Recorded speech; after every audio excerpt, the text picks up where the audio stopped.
Thank you for auditing Professor Skye's Record Review, the only first listen new music review show hosted by a French professor immediately after leaving the gym. Now, this is going to eventually be a review of Dreamland by Coin. That was a listener request, or viewer request. If you'd like to know how to request, stay tuned to the end and I'll let you know. But actually, it's not really going to be mostly dedicated to them and their solid album. It's going to be a video essay called The Long 1980s. I might subtitle it something like Cyborgs, Cuckolds, and Music in the 21st Century. I'm not quite sure. If you like this video, please share it with people, and I think it's going to be good. I think I'm going to say a lot of things that you go, hey, I sort of knew that, but I didn't think of it in that way. So this is what I want to do. I want to explain what I mean by the term the long 1980s. And I first need to explain why I'm using Dreamland by Coin as an example. If we look up any good compendium of French poetry, you'll always have Charles Baudelaire in there. And Baudelaire did a lot of great things. And one of the things that he did was he wrote this kind of essay. It was called Peintre de la vie moderne, the painter of modern life. And in that essay, he explained and outlined precisely the meaning of the word modernity as it pertains to art. You know, he talks about how it's the eternal being married to the transitory, like this sort of concept of things that are both like anchored in ancient and very, very new. And he did all of this by studying and talking about an artist from the 19th century. So I'll just let you think about artists from the 19th century, artists who might be in this book, Think of the great French artists of the 19th century, Manet, Monet, right? Cézanne. You've got all these artists.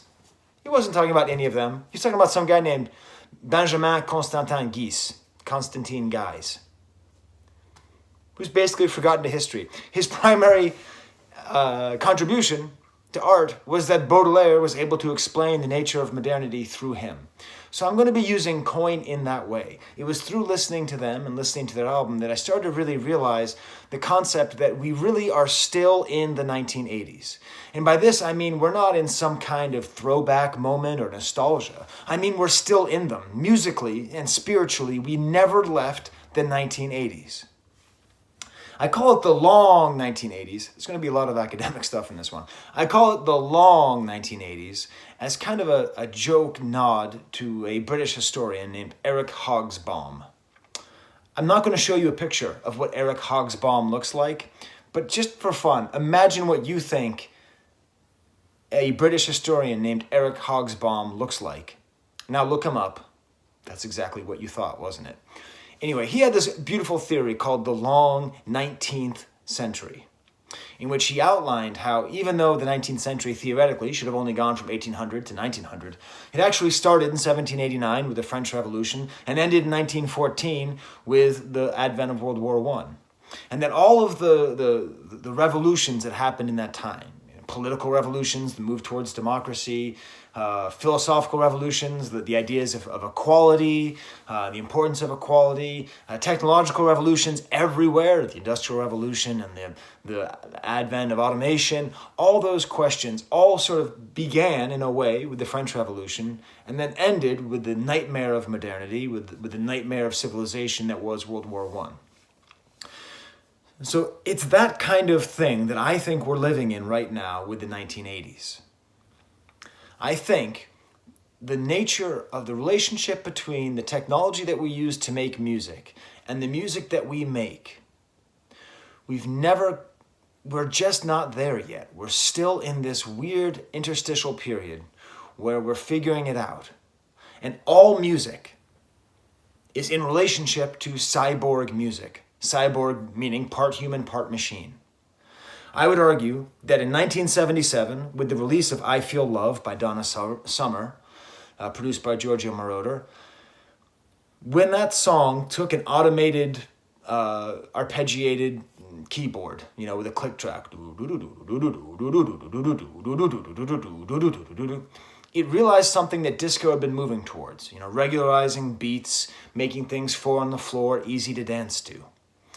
But when he did that, it was sort of this decisive moment. And perhaps there was a moment before. You go ahead and put it in the comments if you want. This is a theory that I came up with today at the gym. This is not an academically researched theory, but I think it holds. So I think 1977, with the advent of that moment, I think that's really when music changed.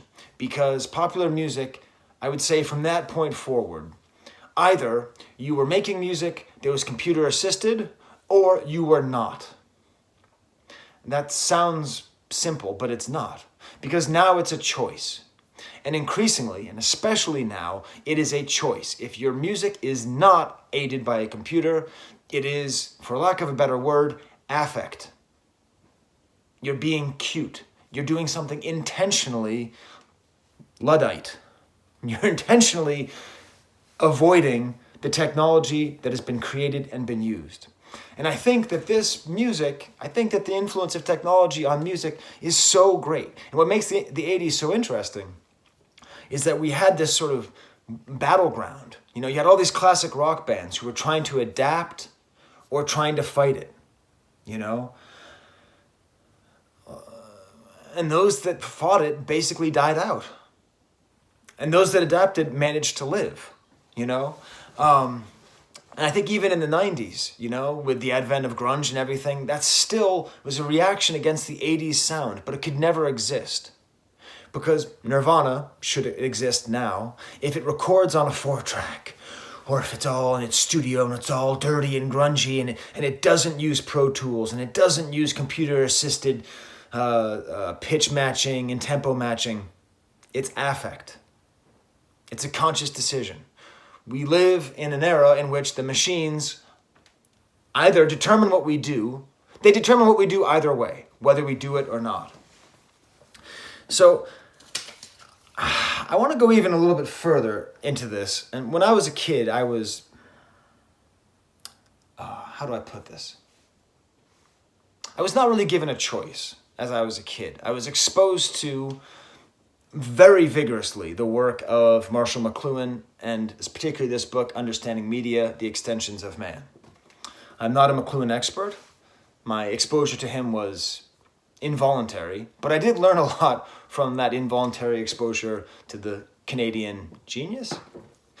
One of the things that he talks about, I mean, he's famous for media as the message, but another thing that he talks about is the way that media and technology creates amputations.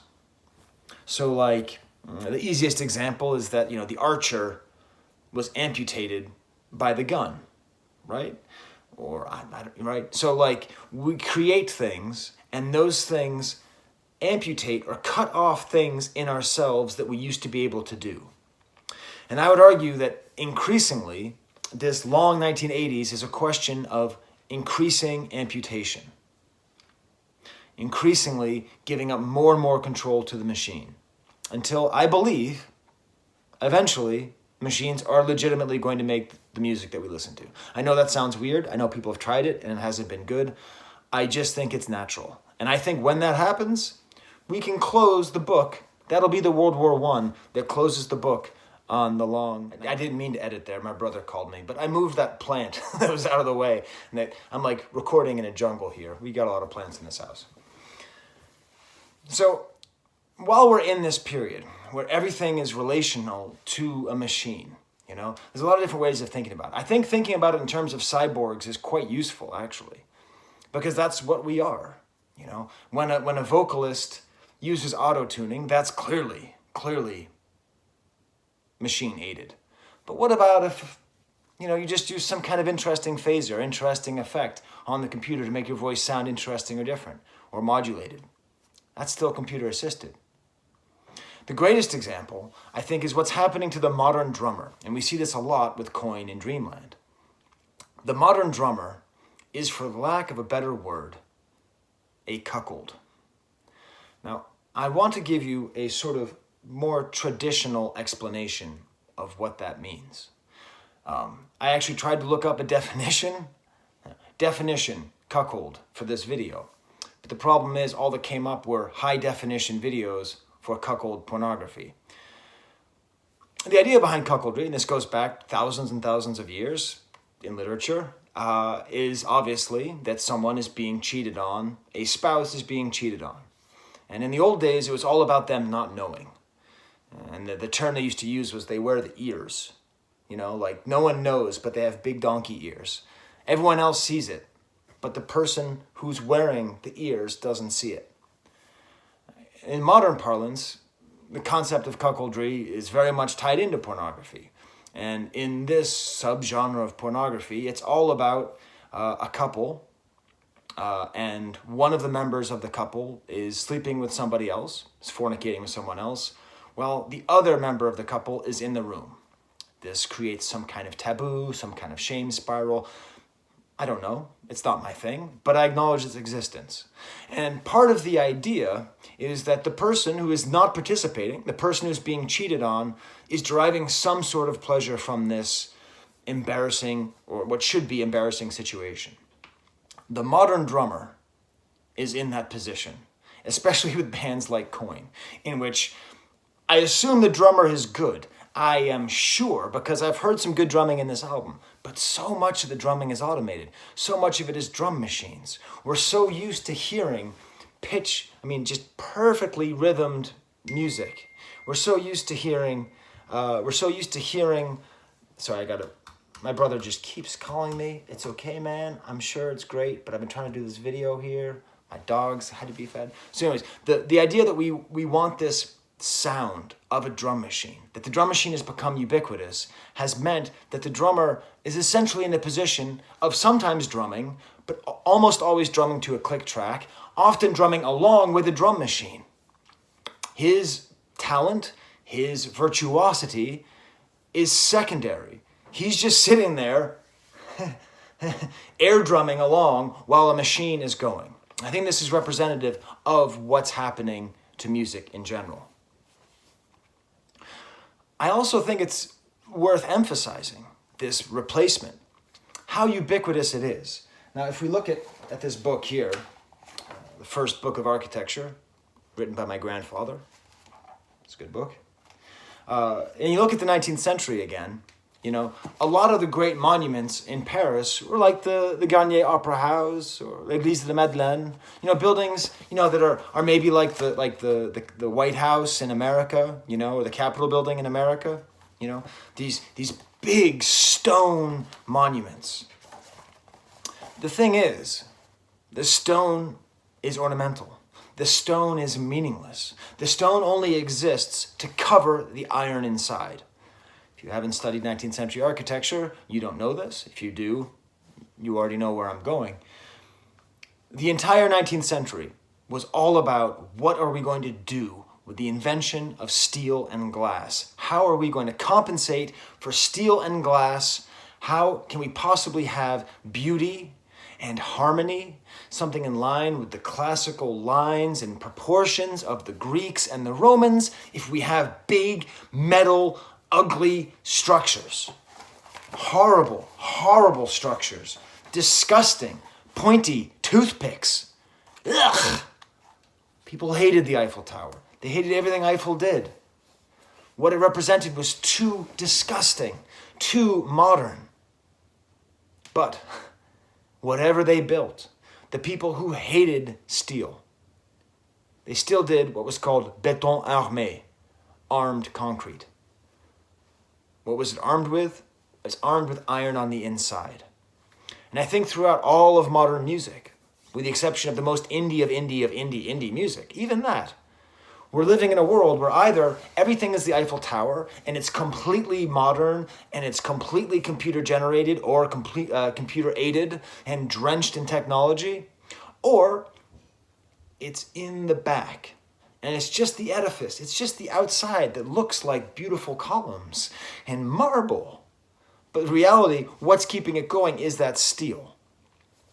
I mean, anything you listen to on the radio is like that. There's actually a lot of great essays by Rochester's own Rick Beato, where he explains how music is pitched and pocketed, which means that the beats are pocketed to make sure that they're absolutely metronome solid. Even if it's a real drummer, they go in and pocket the drums. And even if it's not, auto-tuning, they still can pitch just right. And they can still, I think even more importantly, record multiple takes and just take the best parts and smush them together in some kind of inhuman creation. You know, Black Sabbath's first album was recorded in 2 days. They just got together in a room and played, and then they left. And that was it. That's the truth. They just left. They went to Germany, I think, to tour. And then when they came back, their album was finished. That is completely in the past. And now we have to live with it. And that's why I think hip-hop is so strong. Hip-hop was born in this period. Hip-hop is a technological reaction to the time. You know, I did a review of Duke Deuce from Memphis, and part of what I was thinking is like, how sad is this that this is not Isaac Hayes, you know? What would Isaac Hayes be doing if he came up now? Would he have reinvented the world? Probably. But he would have done it with computers. He would have done it with Pro Tools. He would have done it with sampling. He would have done it with drum machines. He wouldn't have done it with the virtuosity that he showed. I think our goal as human beings in all of this Terminator 2 nightmare is to figure out how to make great art despite all of this computer assistance. Is it possible? How is it possible? Of course it's possible. I think that's why artists like Kanye and Daft Punk, who I talk about all the time, are so important. Kanye so clearly understands this relationship between technology and music that he created 808 and Heartbreak, which laid the blueprint for everything. That, I believe, is what allowed people to remember what the 80s were and what they did. And all that music, which all the old rock and rollers hated and everybody thought was terrible in the 1980s, it turns out that was great. It turns out that that was not something bad, it was just the future. And eventually everything will go into that. Everything will lead into that. And that's why when I listen to independent music, so much of it sounds like it's the 80s, to the point where I'm like, is the 80s just now? Is this all nostalgia? Are people born in 2002 making music that reminds them of going to the Funtown Mall in 1987? No, it's just a natural progression of guitars, drum machines, computers. You put those together and it sounds like the 80s. That's the natural sound. You know, you get people with a bass guitar and a drum set, the natural sound that'll come out is some variation of the blues, right? That's just the natural progression. That is the sound that comes out. Whew, I told you this would be an interview. I got books. It used to be an essay. I got books. I got all this stuff. So here we have Coin's Dreamland. I don't love this album, and I don't hate it. I find it very interesting because I got this idea in my head, and I'm trying to like process it through all of these ideas. You know, what do we do with a band like this? They write good songs, they have good lyrics, and yet it all has this weird sort of throwback feel. Let me get into the review of the Constantin Guise of the 21st century here. It's very bright. It's very clean. I would say, you know, the singer is very clear and bright. This is sort of the music of a solid color t-shirt, you know, like a light blue t-shirt. That's kind of what this music is like. There's no writing on it, but it's a nice article of clothing. It's funny because they're from Nashville, and so I just reviewed that group from Memphis. So if there's any great artists out of Knoxville, the Sunsphere Quartet, let me know, because Tennessee's got a lot going on here. I'm going to play you a little bit of the first song, and here you'll hear an illustration of what I'm talking about, where you'll hear an automated keyboard line, an automated drum machine, leading in to a singer singing just a little bit. Here's the beginning of Into My Arms by Coin.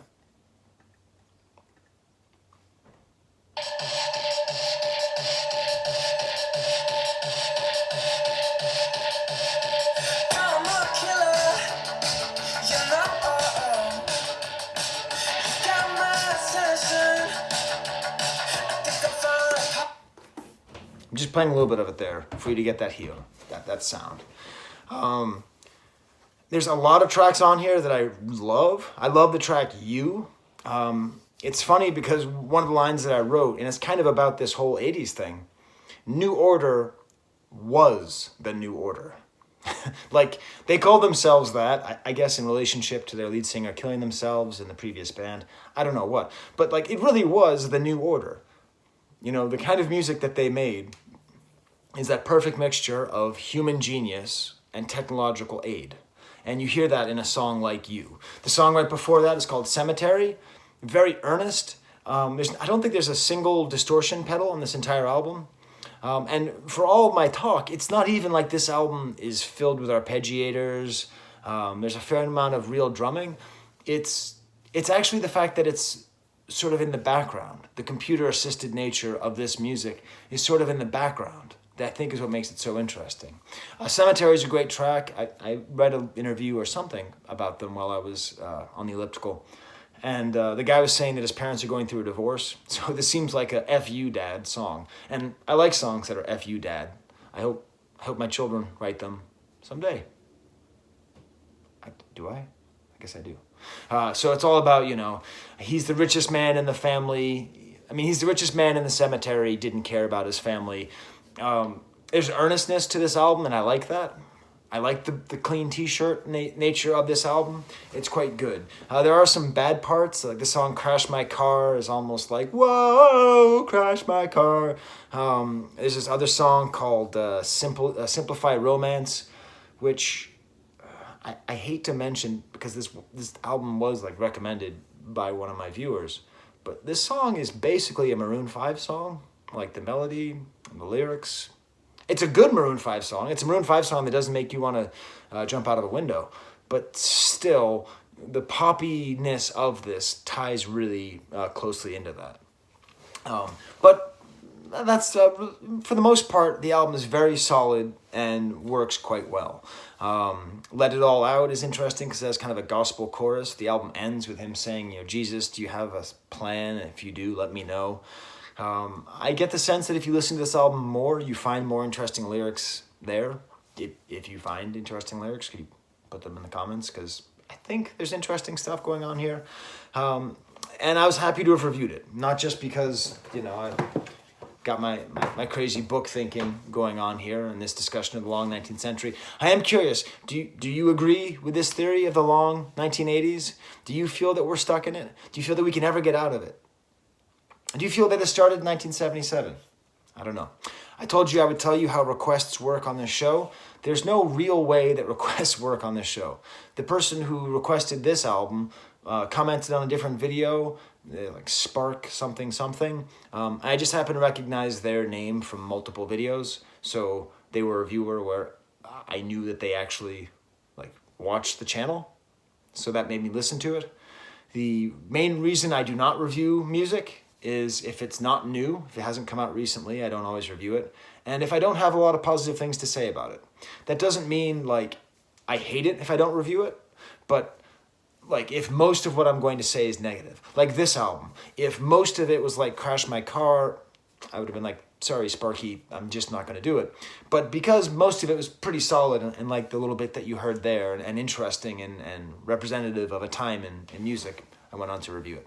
So there you go. So feel free to put requests for new music, and maybe I'll do it. Okay. Well, for Eric Hogsbaum, Marshall McLuhan, Charles Baudelaire, and my dogs that have been amazingly quiet for this video, there's the camera.